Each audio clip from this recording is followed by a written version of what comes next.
Let's observe silence for a few minutes.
Om.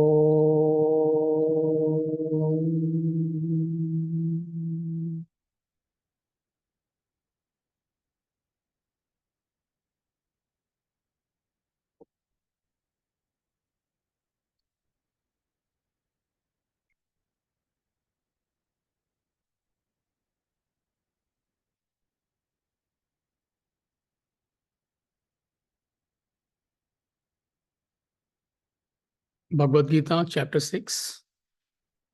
We'll chant from verse number 10 to 15.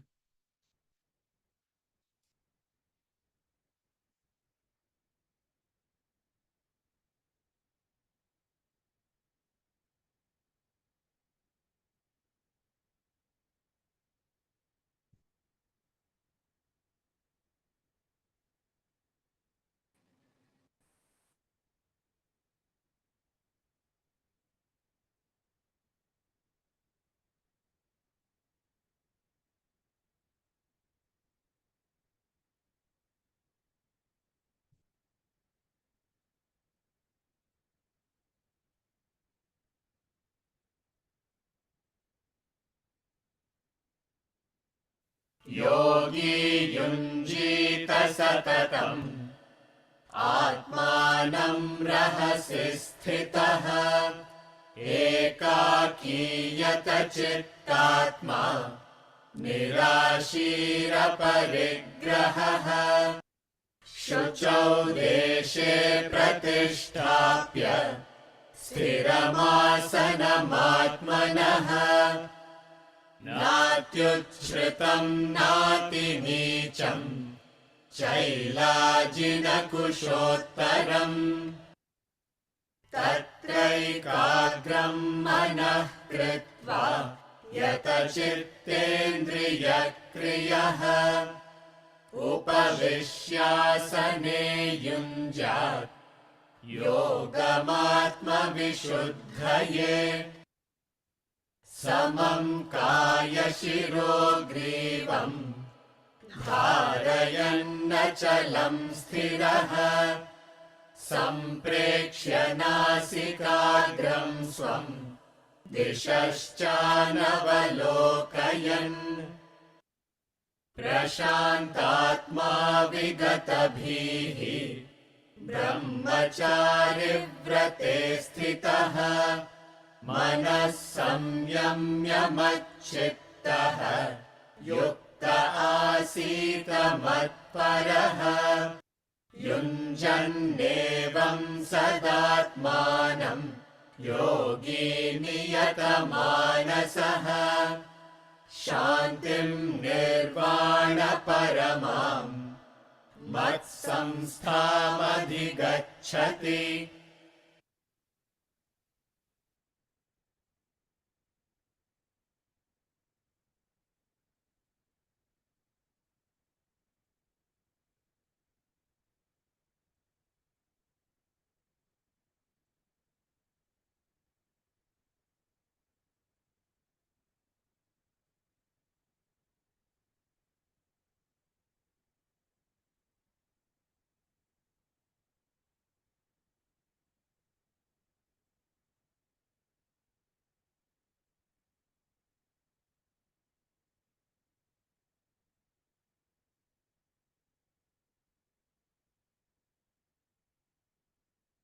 It's a request to those who are attending online to switch on the videos.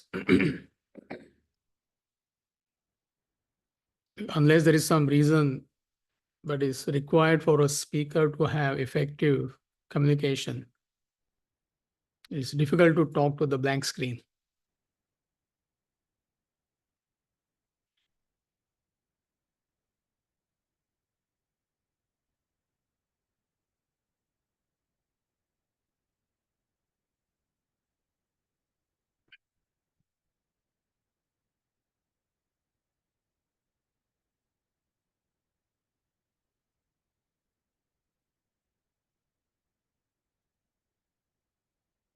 So last week we completed the first topic of chapter 6.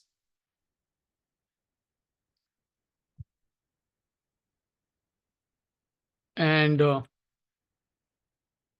verse number 7, 8, and 9 were the last 3 verses of the first topic. So just to recap the main points in these verses. So verse number 7 to 9, these 3 verses, they describe the state of perfection of a jnani, the enlightened person. But also it is applicable from our level. When I say our level, is relative level, because absolute level is difficult to understand. So we can easily compare ourselves against these parameters and find out where do we stand as far as our spiritual evolution is concerned. So verse number 7, he talked about how an evolved person, he or she remains unaffected by the subjective changes at body, mind, intellect level. Meaning when he faces the pairs of opposites in the world, how he reacts. Heat and cold, profit and loss, honor and dishonor, birth, death. So world is made up of these innumerable pairs of opposites. So how do I react? How do you react when we encounter these opposites in our life? And I think there was some small homework given to all of you to read the magnet, iron, and wood example from the book. So, any question from that example? I mean, if you have done the homework, that is, understood.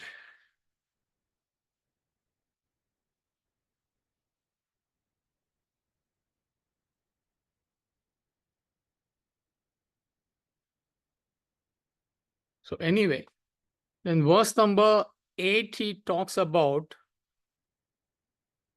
how a spiritually evolved person, when he interacts with the world, he is neither dejected nor enamored by objects, whatever he contacts in the world. We discussed various examples. Yeah, you may be in best of circumstances, luxurious life, but you're not enamored by that.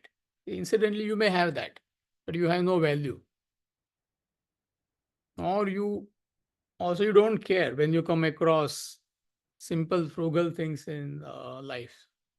You have equal value for what the world has to offer. So it's a very practical parameter against which you can find out where do you stand. And verse number 9, how do you feel towards various types of people in this world?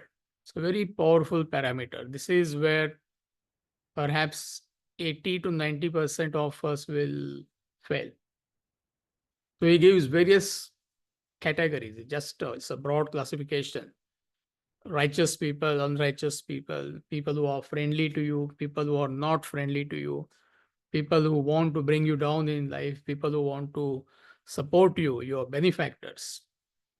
So if you have same feelings towards all of them, irrespective of what they throw at you, then you're established in the spiritual path. So you find out. And you only know how do you feel. You may fake that you feel one, but how can you hoodwink yourself? You can't cheat yourself. You may even cheat your partner. Oh, I love you, darling, honey, bunny, and all that. But you know inside what is happening to you. Having said that, see, this is where a lot of people they are confused. How you relate to them, that is different. The way you relate to people who care for you, as opposed to the way you relate to people who want to bring about your downfall in life. If you relate to them in the same way, you'll be in trouble in life. This is where people don't understand. And that's the very backdrop of Bhagavad Gita. I mean, I'm not getting into the story. Krishna has same feeling towards all, righteous, unrighteous. He loves all of them. Complete feeling of identification and oneness. But the way he relates to them is different. So we discussed example from animal kingdom, isn't it? The way you relate to a deer and the way you relate to a bear, it cannot be same. If you relate to them in the same way, you are in trouble. But don't you feel same towards both of them? You love deer. You also love the big black bear. But definitely you would relate to them differently. Are you getting it? So irrespective of what you receive from others, you have charitable disposition towards them. So these were the main points in verse number 7, 8, and 9. So any questions, those who are attending online from these three verses? Anything not clear to you?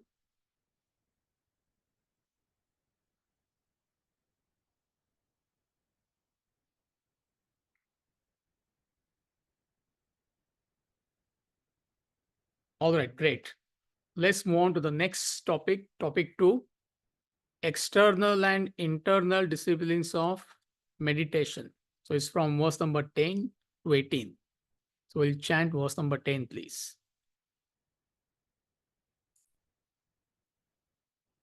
It's like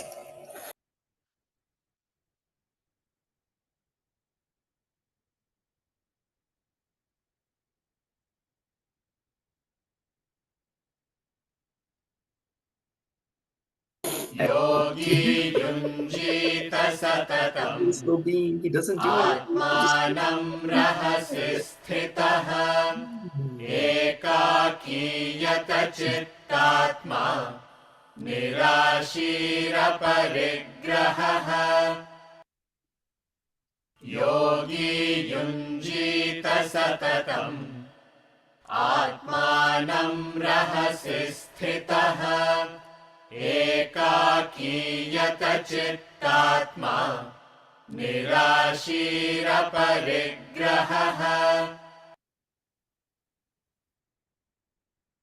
Translation: let the yogi remaining in solitude, alone, seated, with mind and body controlled, constantly practice union with the self, free from desire and possession.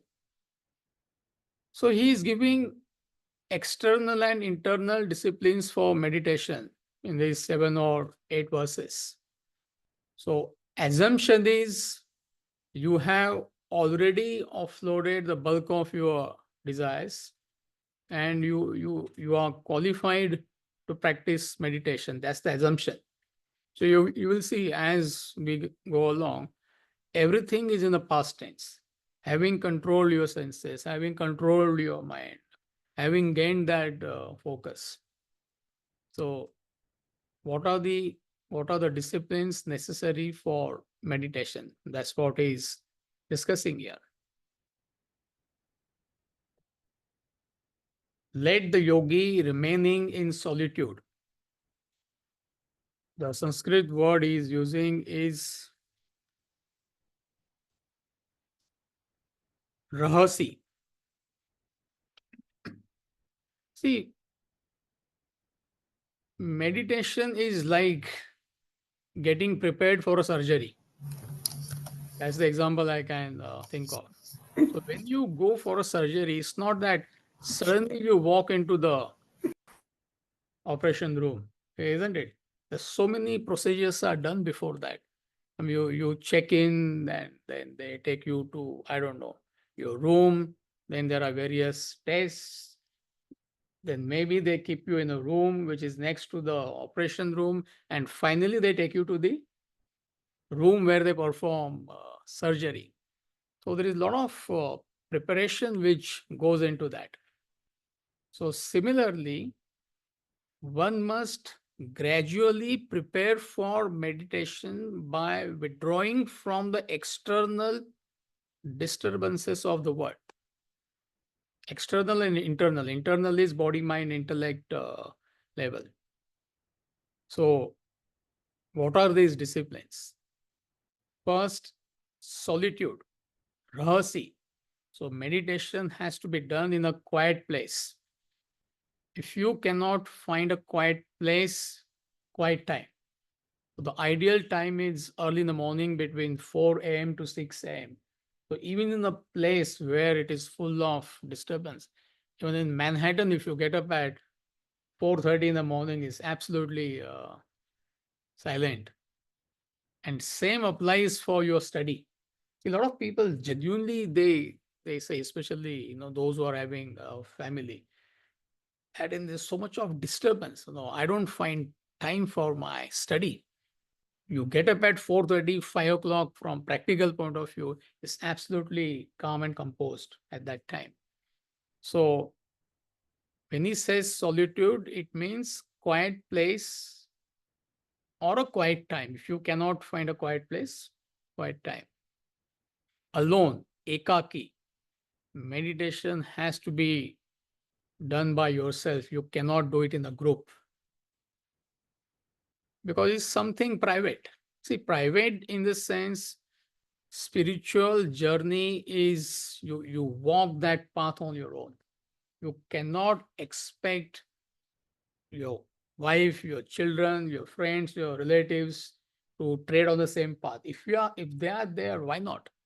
Therefore, he often says it's lucky if both husband and wife are following the same path. It doesn't matter. Your spiritual journey cannot be dependent on somebody else. But traditionally, this is what they have been trying to educate us, that all the famous shrines, they were always on the hilltop, isn't it? And you couldn't, they were very narrow path. You couldn't access them by vehicles or whatever. and you had to walk in a single file. So, spiritual path, spiritual journey is something which you have to do on your own. Why you have to do on your own? Because most people, they are desire ridden. So they are full of desires. We're not saying it is right or wrong.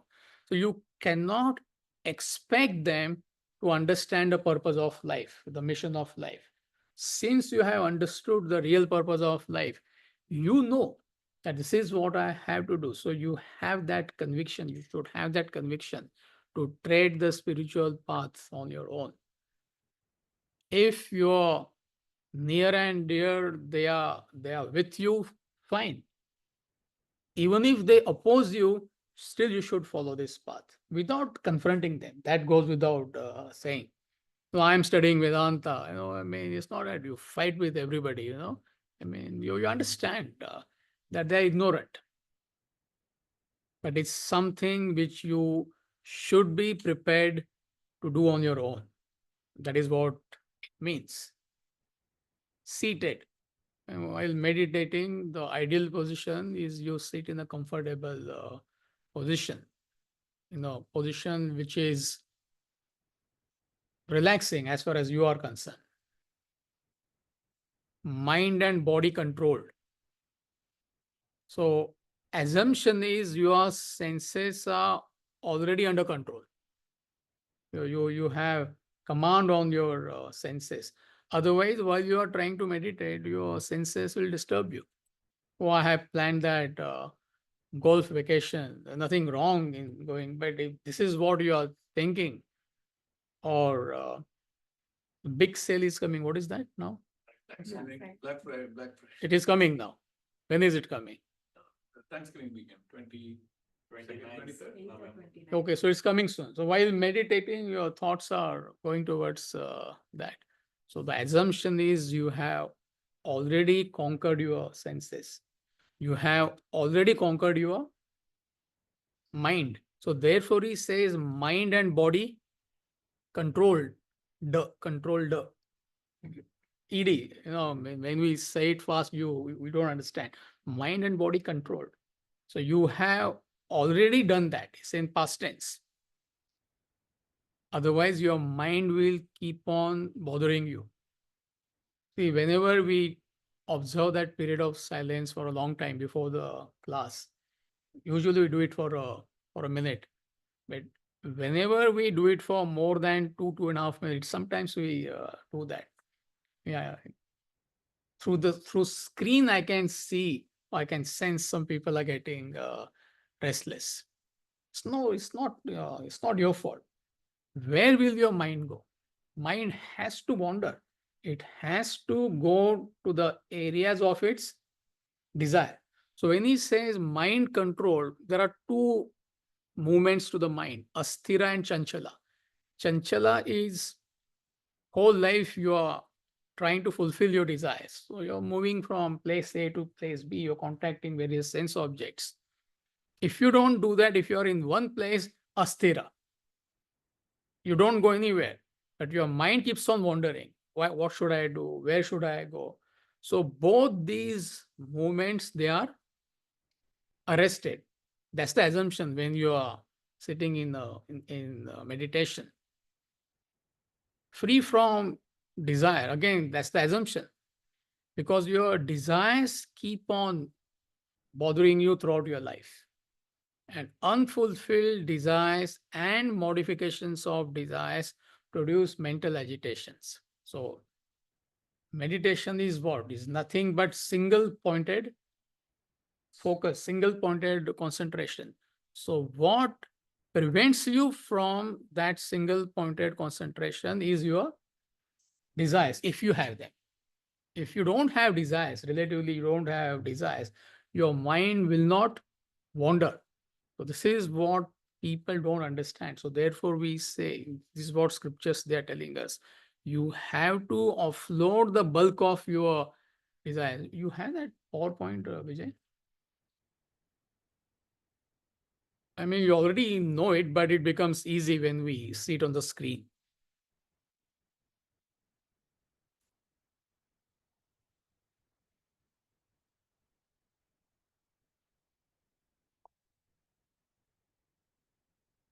Yeah, there you go. So assumption is you are somewhere between 75 and 100%. 100% is a state of self-realization. So spiritual evolution means reduction of desires. Are you getting it? So you have already offloaded the bulk of your desires. They say 80-90% of desires are gone, and only 5%, 10% desires are left. So these desires, fine desires, subtle desires, they are removed. They can be removed in a seat of meditation. So you have already put efforts, and 75 to 80% of your desires, bulk of your desires are gone. So therefore he says free from desires, free from possession. I'm just reading the translation and explaining. It's quite simple. There's not much to explain here. So when he says free from possession, it means no attitude of possession towards your possessions. That is understood. I think last week or few weeks back, somebody asked this question. I'll say it's a practical question. That is it okay to call my son or daughter every day? So there is it's nothing to do with quantum of your contact. You may call every day. You may be in touch with that person every day. Are you possessive about your son or daughter or towards anything in the world? You may have best wristwatch, very expensive wristwatch. Are you possessive towards your wristwatch? Is a question. You may have a best house. Are you possessive towards your house? Is the question. So it's nothing to do with your possessions. This is where people understand. You give up everything, you go in a hut, and then you start meditating. It doesn't mean that. You may give up everything, and you could be possessive about maybe a broken glass which you possess. So that attitude. See, otherwise it will keep on bothering you. You're meditating, thoughts will go. Om. Suddenly it will go to, I don't know, Ann Arbor or Lansing, where your children are studying. What's happening at home? So it's nothing to do with what? Possessions. You may be the richest man or woman in the world. Why not? But you are not possessive towards your possessions at all. So that's what they mean. And usually these points are misunderstood. So therefore people are scared. Oh my God, having no possession, I have to give up everything. No, it doesn't mean that. And constantly practicing union with the self, meaning you have that goal of self-realization. That's what it means. And what does that is your intellect. So your intellect has that fixation. What is that fixation?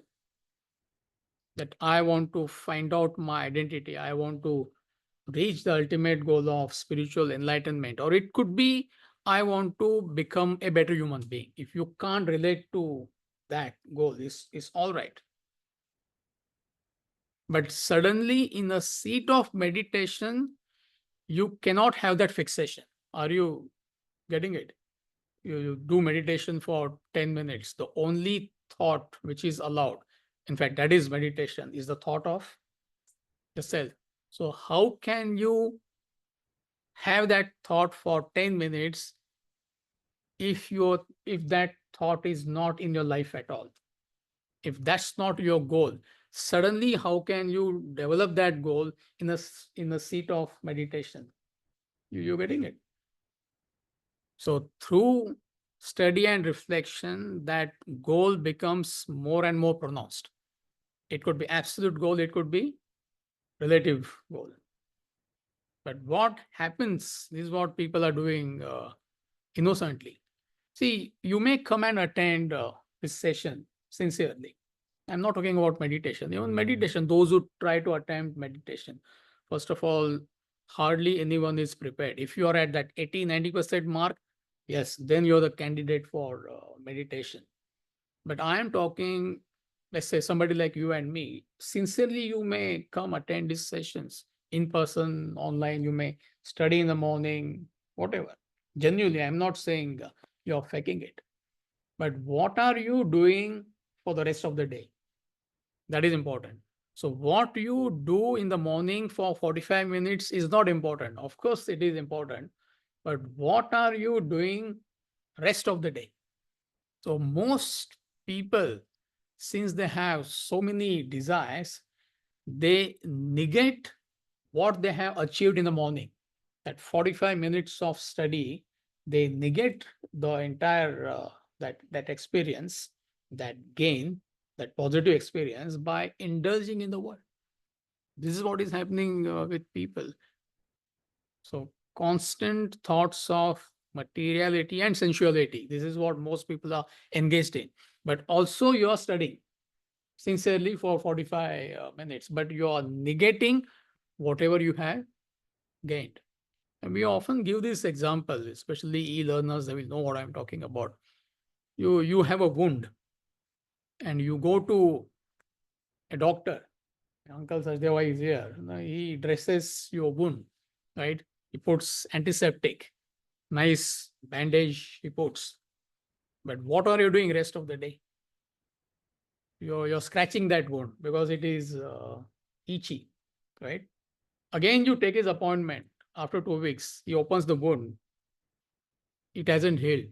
Again, with sincerity, he puts antiseptic, nice bandage he puts.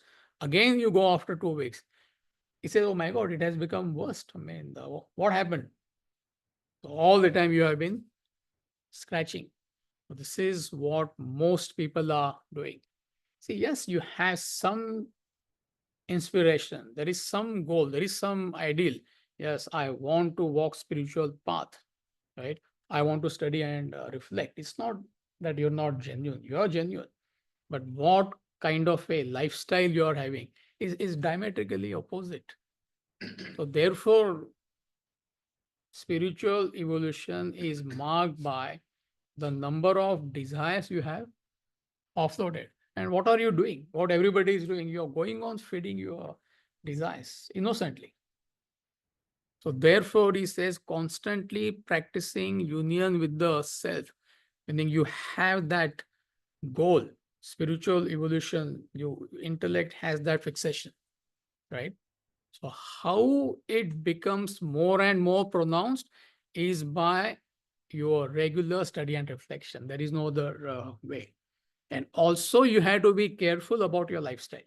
The one thing is do this, don't do that. It doesn't work. So you have to decide what activities interfere with your spiritual path. You decide. Nobody can, scriptures, they don't tell us, but you have to have that fixation. If a particular activity is not interfering with your spiritual path, spiritual goal, it's all right. I mean, you can participate in that. But if it is affecting, then you need to be conscious of that and you need to soft pedal on that particular activity. Otherwise, no way you can have that fixation. See, they are talking about seekers who are sincere. We're not talking about people who don't have any fixation. You can't say you don't have that fixation. Veera can't say he doesn't have that fixation. But are you able to maintain that fixation 24/7? Is the question.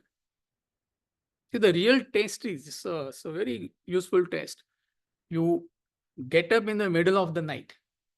You have to use the restroom, right? You get up. When you get up, what is the thought in you? That is a very powerful test. If you get up, say, "Oh my God, that Black Friday is coming. I marked this." You know where your thoughts are. But when you get up, your thought is, "Oh yes, tomorrow is a class.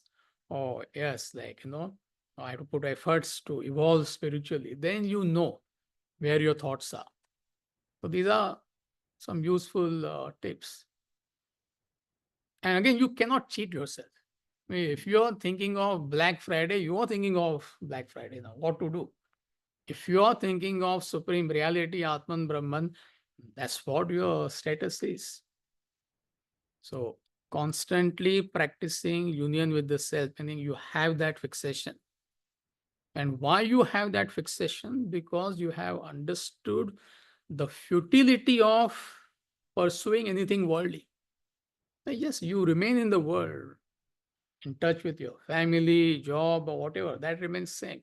But you have understood that anything external, anything worldly, objects and beings of the world cannot give me true fulfillment. Only when you understand that, your spiritual journey begins. So, commencement of spiritual journey has to be on a positive note. See, some people, when something sad happens in their life, they take to spiritual path. It doesn't last because it's like trying to escape. The moment they feel a little bit better, the whole thing falls back. See, especially when something sad happens. I've seen these examples in my life. One lady, she lost her husband. I'm talking about long time back, maybe 15 years back, 20 years back. I think it happened in Canada. Yeah. And when I went there about 17, 18 years back, she had lost her husband 6 months back. And somebody told me she's saying that call has come from within her, that, she wants to find out what is the spiritual path all about. And she was one of the most sincere students, I would say. 4 months, 5 months, 6 months, she came. And then I didn't see her for 3, 4 months, 5 months. So I asked her friends, what happened to her. I think her name was Julie or something. You know. So they said she's dead. She's dating again. So why not? I mean, if she wants to find a partner, I mean, what's wrong with that? To cut the long story short, nobody ever saw Julie again in the class after that. And she was telling everybody that yes, she got the benefit. This knowledge has helped her to overcome her loss or whatever. But the moment that sadness went away, I mean, how long can you be drowned in the sorrow? If you lose somebody close to you, first few weeks you feel miserable. That impact is so much, it hits you like a ton of bricks. But that feeling eventually goes away. And that is how nature protects you. Otherwise, you will collapse. You will not be able to do anything. So after year, year and a half, she started feeling better. All the desires came back. Are you getting it? So that's not the way the spiritual journey starts. Spiritual journey starts with the understanding. You understand the futility of the world, what the world has to offer, and what I want is complete fulfillment, complete peace in life, which nothing from the world can give me. Because whatever you may acquire in the world, somebody gives you power, you become the most powerful man in the world, still you will experience that void. You become the richest person in the world. That void remains. That something is incomplete in my life. You are the most handsome person in the world. Still there is void. You are the most beautiful lady in the world. Still there is void. See, that is why some of these celebrities, they talk about depression. Now, why depression? So many models, male and female, they talked about, we have everything, but still we are depressed. For what? Because they have experienced that incompleteness cannot go away. Even if you acquire everything, you may acquire the whole world, it does not go away. So therefore, through knowledge, through understanding, that awakening has to come, that my ultimate purpose of life is to find out my identity. That is where spiritual journey starts. Then you go on fine tuning your personality, and in a seat of meditation, the ultimate fine tuning. Otherwise, how can you think of Atman Brahman in meditation for those 10, 15 minutes? So it's fascinating. Constantly practicing union with the self. Verse number 11, please.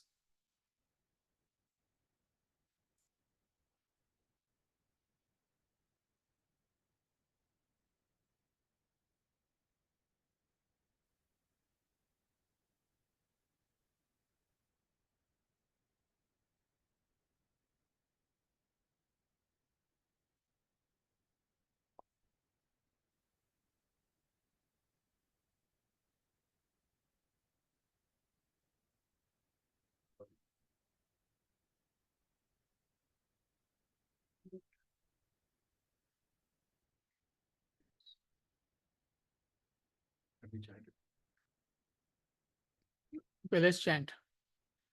शुचौ देशे प्रतिष्ठाय स्थिरमासमात्मनः नात्युश्रितं नातिनीचं शैलाजिनकुशोत्तरम् शुचौ देशे प्रतिष्ठाय स्थिरमासमनात्मनः नात्युश्रितं नातिनीचं शैलाजिनकुशोत्तरम्. Then we all need to practice chanting. Good, so good taste. Suddenly you are tasted, Having established in a clean place a firm seat of his own, neither too high nor too low, with cloth, skin, and grass thereon. See, this verse has got no meaning, actually speaking. In the sense, he is giving a detailed description of the seat of meditation in that sense. Of course, it has got a meaning. So, clean place, yeah, understood. And it applies objectively and subjectively also. That's the message. If you're not aware of cleanliness outside, how can you be aware of the dirt within you? That's the point.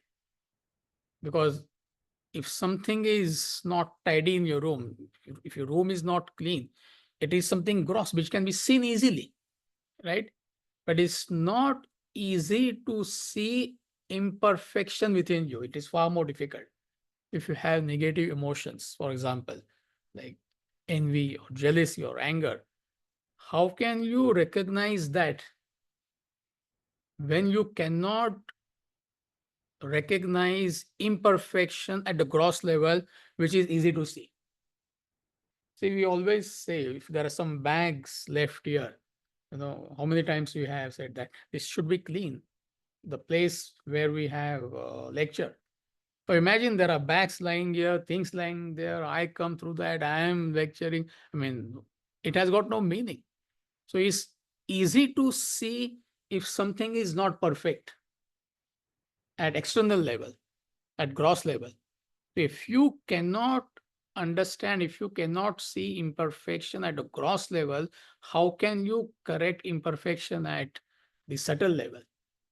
That's what it means. So that's the message for you and me. One's own seat. So clean place, then you should have your own seat for meditation, meaning something you're used to. Understood. Something you are comfortable with.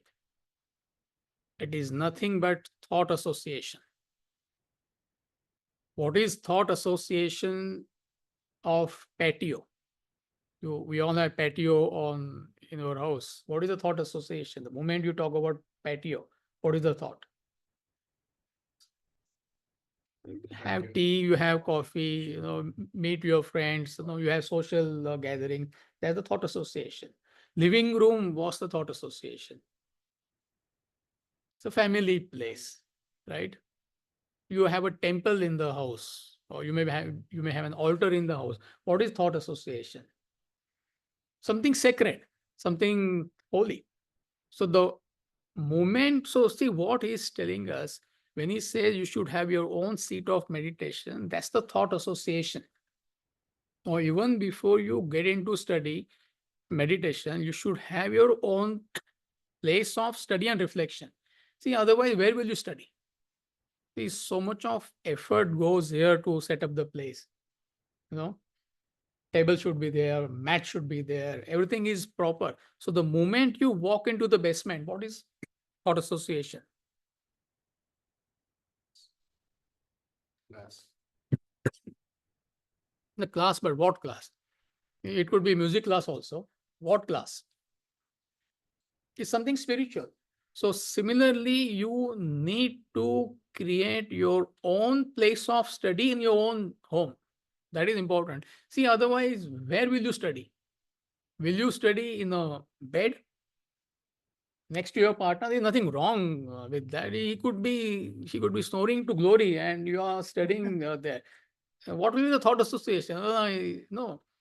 So you need to be acutely aware of what place to choose in your own house for study, and it becomes your sacred place. So every day in the morning you get up, you go there and study. Some of you have been to Vedanta Academy, right? You go to any place, all of you get a room. What do you see in the room? Bed and study place. There is a bed, and also there is a very comfortable place for study. So you need to create that place for study so that there is no mental disturbance. That is understood. That's the psychology. See, otherwise, you're trying to meditate, there is no proper place. I mean, that itself will create mental disturbance. So, how are you going to calm the mind? So, similarly, the extension of this point is whatever agitates your mind, you need to address that, which includes a place of study, place of meditation. If a particular company is agitating you, so why would you like to associate with those people? Or you'll be careful. Or you go to a particular place, go to a club, and you understand that no, I mean, I don't want to be in this place. I mean, I'm taking unhealthy stimuli, which is disturbing my mind. So you need to avoid that. If you watch a particular thing on a TV, a horror movie, for example, it agitates you. So why you want to take those thoughts? You listen to a sensual music, and it is agitating you. Why do you want to associate with the sensual music? So to that extent, you have to be careful. So whatever agitates your mind, you need to identify that and you need to deal with that.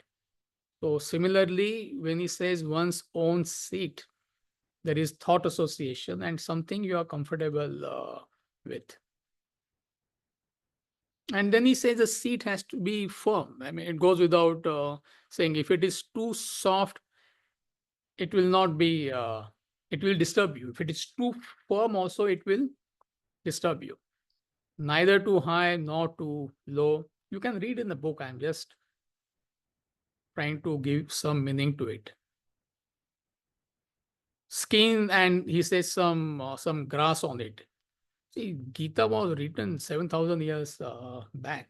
So it's not applicable in today's context. Otherwise, we have to go hunting or what, obviously doesn't mean that. So many animals died naturally, right? So skin of an animal is something useful. And then you spread some grass on that and you sit. In our context, yoga mat. I mean, you can't go wrong. In modern world, yoga mat. Double folded yoga mat. So there is meticulous preparation. This is what we have to understand. See, even when you study in the morning, everything should be ready. Just to give you an example, I mean, today we are doing chapter 6. So before I went to bed last night around 9:15, so I organized everything there. Like my iPad was kept, the pen was there, Bhagavad Gita book was open to verse number 10 of chapter 6. So when you sit on a study table, straight away, okay, having established in a clean place. See, you don't waste time, you glide into that experience. Otherwise, oh my God, where is my book? Gone, 10, 15 minutes gone. After that, where is my notebook? Where is my pen? Where is my iPad? 45 minutes gone. I mean, by the time you're agitated, 5 minutes you will study what is like, apology to study. So you have to be prepared. That's what it means.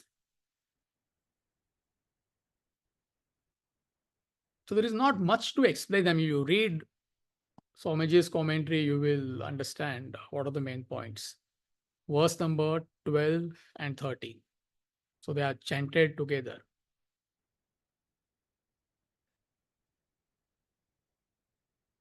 Raji, what should we do? Chant or you want to play it for us?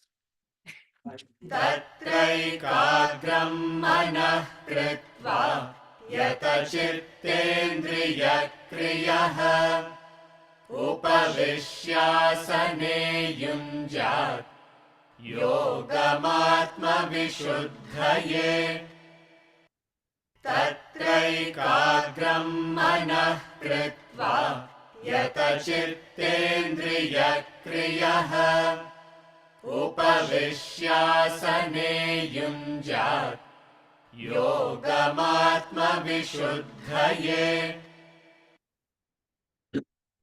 समं कायशिरो ग्रीवं धारयन्नचलं स्थिरः सम्प्रेक्ष्य नासिकाग्रं स्वं दिशश्चानवलोकयन् समं कायशिरो ग्रीवं धारयन्नचलं स्थिरः सम्प्रेक्ष्य नासिकाग्रं स्वं दिशश्चानवलोकयन्. There, having made the mind one-pointed, tatra, with the functions of the mind and senses controlled, seated on the seat, let him practice yoga for self-purification. 13, please. Holding body, head, and neck erect, still and firm, gazing at the tip of the nose and not looking around. So, what we are going to do is not much for me to explain. So, I'm going to ask Veera to read from Swamiji's book. The commentary is explained quite systematically. So, Veera Kaur is going to read Swamiji's commentary on verse number 12 and 13. A mind catering to the incessant demands of the senses lacks concentration. Its thoughts run wild in all directions, seeking the pleasures of the world. It remains agitated. An agitated mind cannot concentrate. It is not fit for meditation. The strategy of meditation is to converge the mind to single-pointed thought and finally to dissolve it in silence. That silence is the ultimate reality. Your intellect must exercise control over the mind and contain the senses. Only then will you have your mind available for concentration and meditation. The fundamental requirement for practicing meditation is the availability of the mind. Having achieved that, you are ready to occupy the seat of meditation recommended in the preceding two verses. Practice yoga. Yoga means union with the self. The Sanskrit root for yoga is yuj, which means to join. You practice union with the self by letting your mind chant a mantra, word symbol. Your intellect observes the chant. During the process of chanting, do not cause any movement of your limbs, mouth, tongue, or throat. Hold your body, head, and neck erect, steady, and still. With your eyes closed, gaze at the bridge of your nose somewhere between the eyebrows. By doing so, your attention turns upwards, generating a feeling of devotion. This positions the physical body properly for meditation. Continue the chant. While chanting the mantra the mind will wander from the point of concentration. Use your intellect to pull the mind back to the mantra. Thus, with repeated practice, you will bring the mind to a single pointed concentration. Meditation is the art of maintaining the mind in sharp focus upon a chosen thought to the exclusion of all other thoughts. While keeping the mind aloft in single focus, reduce thoughts, reduce the chant gradually to mental whispers and allow it to die away in silence. In this silence, the pure self emerges. Thank you. So here you get a definition of meditation. Meditation is the art of maintaining the mind in sharp focus upon a chosen thought to the exclusion of all other thoughts. What is understood is under the supervision of the intellect. So you're chanting, your mind is chanting the mantra Om. You can chant any mantra, doesn't matter. The principle is same. Om, Om. This is what you're chanting. And that Om represents the goal of self-realization. And when it is possible, when you have converged all your thoughts to that single pointed thought, which is represented by Om. Om represents the supreme reality. So you're chanting Om, right? And your intellect is observing that chant. Om, Om, Om. This is how it is chanted in meditation. So your intellect is observing that chant. Sound, silence, sound, silence. Sound is Om. There is a pause, which is silence. And mind will wander. Even at that stage, it can wander a little bit here and there. So the moment mind wanders, with intellect, you bring it back to the chant, Om. And at the peak of the chant, you stop the chant. And in that silence lies your essential personality. I mean, eventually. It's not that each time you do meditation, you will hit the self. Eventually, the last thought will snap. Because the last thought is the thought of supreme reality. That's the only thought left. All other thoughts, desires are gone. So when you stop chanting and you extend that silence, in that silence, the last fiber of your ego, your individuality snaps. And then you become the self. You merge with that supreme reality. You become that supreme reality.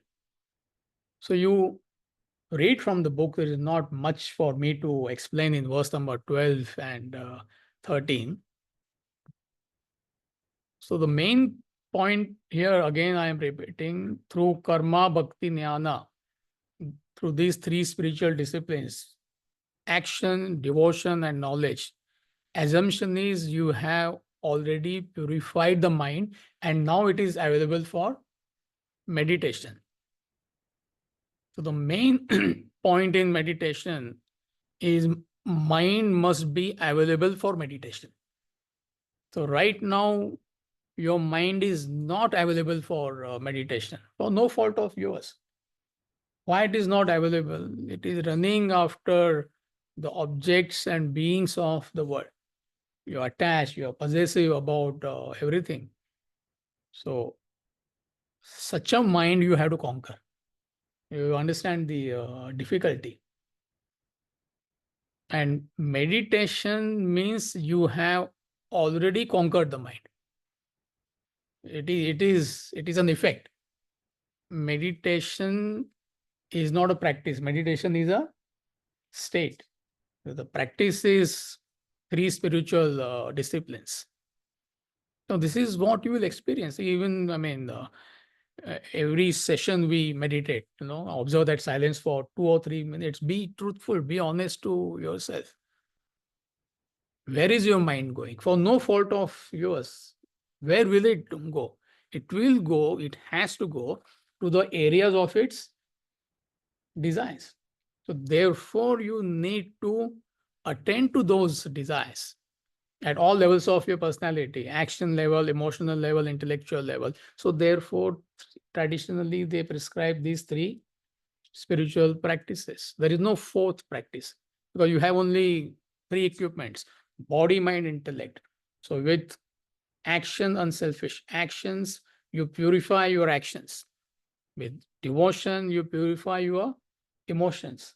With knowledge, you purify your intellect, thoughts.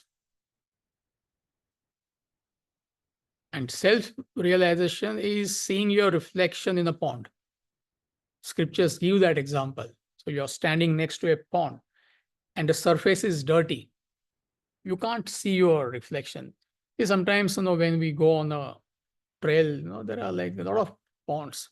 And if there is wind the previous day, the whole thing has become shaken up. The bottom has been stirred. You can't see anything. But you go next day, you can see even a small twig there, you can see that it is so sharp. So if your mind, the disturbed surface of water represents your mind, which is agitated at this moment.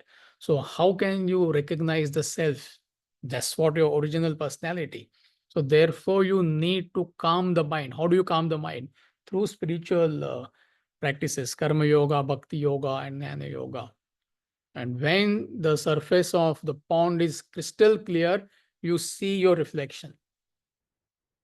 You see it there, but you understand it here. So you understand it subjectively. Meaning all spiritual practices, they are objective. But that experience of self-realization is subjective. Meaning it is within you. So all objective spiritual practices, they help you to gain the experience of self-realization, which is a subjective experience. So one main point you understand in verse number 12 and 13, that mind must be available for meditation. You don't have to understand any other point. And then you ask yourself, is my mind available for meditation? Ask yourself. I'm not saying no. If you are 90% level of spiritual evolution, yes, it will be available. But if it is not available, then you're not at 90% level. It could be 80, it could be 70, it could be 20, it could be 10. You find out. So where your thoughts are going, find out.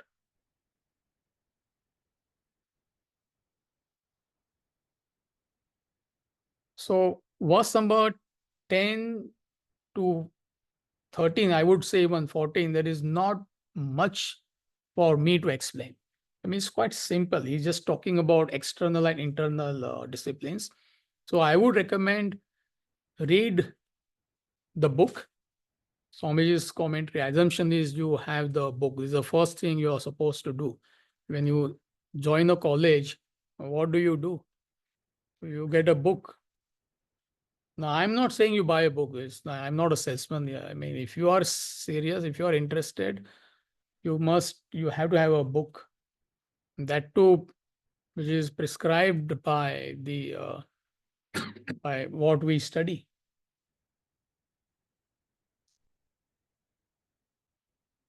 Because few people, I think somebody texted me last week. There is no example of that magnet in the book.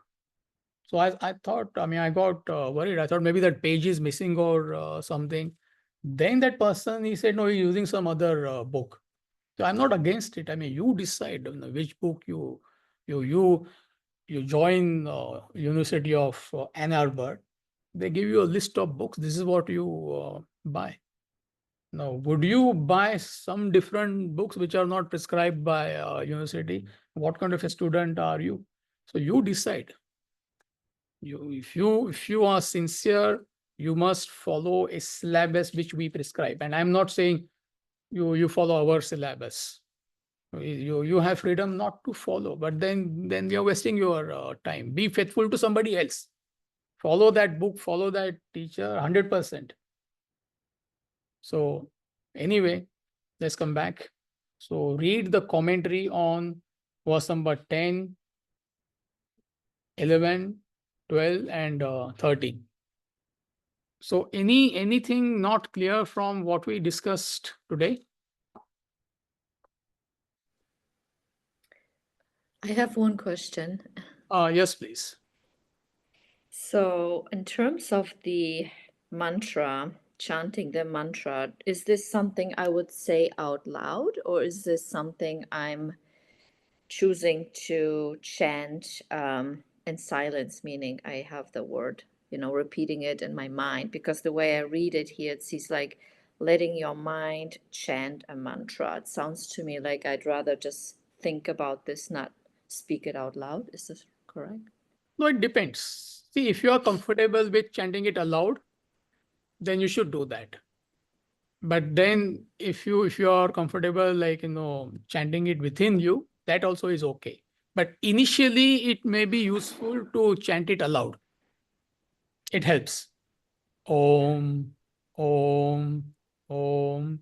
But as you get used to it, then it is a nuisance. That sound itself is a nuisance. Then you feel like chanting is chanting within you.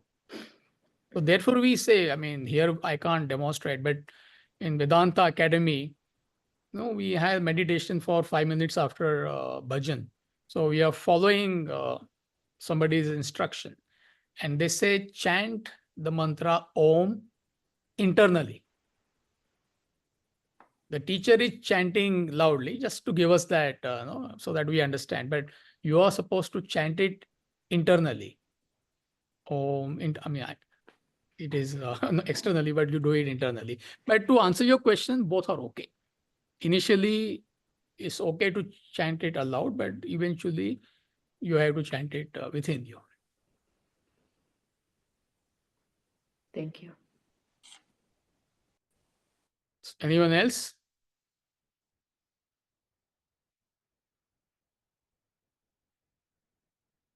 So read the book. That's what I would say is quite straightforward. I don't see any concept from these 3-4 verses which is quite subtle or complex. It's quite straightforward. All right, so I will see you next Saturday, and those who are attending Holocaust of Attachment, I will see you tomorrow also, 10 to 11. Thank you. Thank you. Thank you. Hariom, Thank you, Jai Ho. Amitji. Thank you, Amitji. Thank you. Thank you, sir. Thank you, Amitji. Thank you, Amaji.